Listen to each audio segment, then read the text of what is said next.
kembali lagi di channel Bola Reborn. Kali ini aku mau bahas seorang pemain sepak bola yang legendaris yang juga dijuluki sebagai kompetitor di timnya sendiri. Siapa sih dia?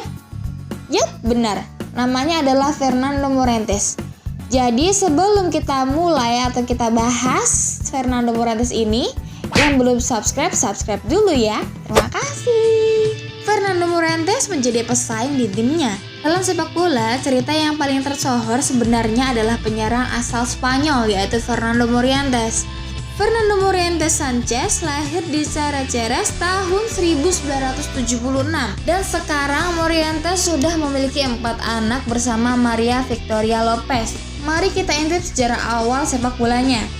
Awal karir sepak bola Morientes berawal ketika pindah ke Toledo. Dia mengenal dunia sepak bola hingga akhirnya bergabung ke Albacete pada tahun 1993. Di awal karir sepak bolanya, Morientes sudah bertindak sebagai pesaing dalam timnya. Selama 3 musim di Albacete, ia merupakan pesaing bagi penyerang yang lebih senior yaitu Antonio Alvaro. Lalu ketika hijrah ke Zaragoza pada tahun 1995, ia merupakan pesaing bagi Dani Garcia. Karena skill Morientes yang merupakan penyerang hebat sejak belia, bakatnya kemudian dilirik oleh Real Madrid. Lalu di tahun 1997, Morientes pindah ke Real Madrid dengan mahar 6,6 juta euro. Di musim perdananya di Santiago Bernabeu, Morientes memang diproyeksikan untuk memberikan kompetisi kepada 2 penyerang milik Real yaitu Predrag Mijatovic dan Davor Suker. Musim pertamanya di Real ini dijalani dengan cukup baik dengan 12 gol yang berhasil dilesatkan Morientes dalam 34 pertandingan. Musim keduanya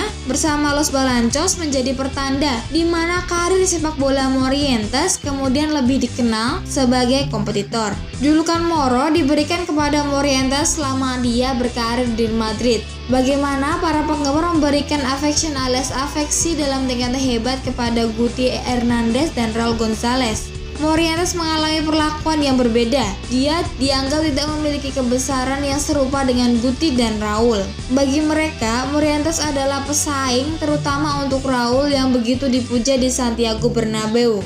Raul Gonzalez sendiri memiliki skill yang cukup hebat di klub tersebut. Seluruh elemen klub mulai dari supporter, sesama pemain, pelatih, hingga petinggi klub begitu menanti kehadiran Raul di tim senior Real. Karena kemampuan hebat Raul sudah tersohor sejak usia belia. Lalu Morientes pun terkena imbasnya. Selama 6 musim membela Real, ia baru mendapatkan pujian ketika bisa bermain baik atau berkombinasi dengan begitu sinergis dengan Raul. Masa ini begitu pelik bagi Morientes karena para supporter terkadang geram ketika Morientes memilih untuk menyelesaikan peluang sendiri ketimbang memberikannya kepada Raul. Lalu kedatangan Ronaldo the Phenomenon selepas Piala Dunia 2002 membuat situasi menjadi semakin pelik. Klub rival Barcelona itu dikabarkan siap membajak Morientes, tetapi Morientes memilih untuk tetap bertahan. Morientes sadar betul bahwa kompetisi melawan Raul dan Ronaldo adalah bertarungan melawan penyerang yang sedang dalam masa terbaik mereka.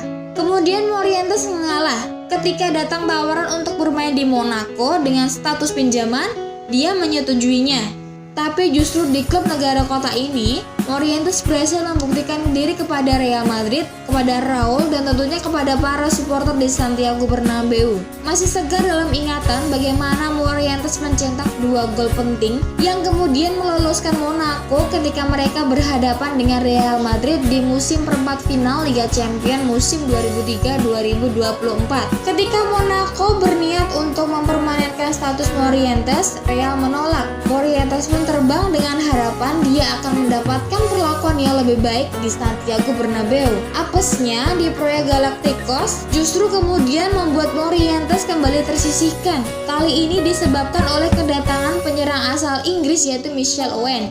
Morientes jelas menyesalkan keputusannya untuk kembali ke Real. Maka semusim kemudian ketika tawaran datang dari Liverpool, Dia menerimanya dengan senang hati. Sedangkan nasib sebagai kompetitor terus mengikuti Morientes kemanapun dia pergi. Lalu dia mendarat sebagai gerbong pemain Spanyol di musim kedua Rafael Benitez di Anfield. Morientes memang tidak pernah benar-benar diproyeksikan menjadi penyerang utama di The Reds pada musim itu. Karena sebenarnya Benitez mendatangkan Morientes disebabkan Djibril Cissé yang mengalami cedera parah. Kejadian ini terus serupa di perjalanan selanjutnya dalam karir Morientes. Sempat mendapatkan tempat utama di musim perdananya bersama Valencia. Di musim kedua ia mesti menjadi kompetitor lagi bagi David Villa. Begitu pula di penghujung karirnya di Marseille. Didier Deschamps mendaratkan Morientes untuk memberikan persaingan yang lebih ketat kepada Brandao dan Mamadou Niang. Fernando Morientes memang sepanjang karirnya lebih dikenal sebagai kompetitor, tetapi semua pun mengakui bahwa pemilik 47 caps bersama timnas Spanyol ini adalah penyerang yang berkualitas.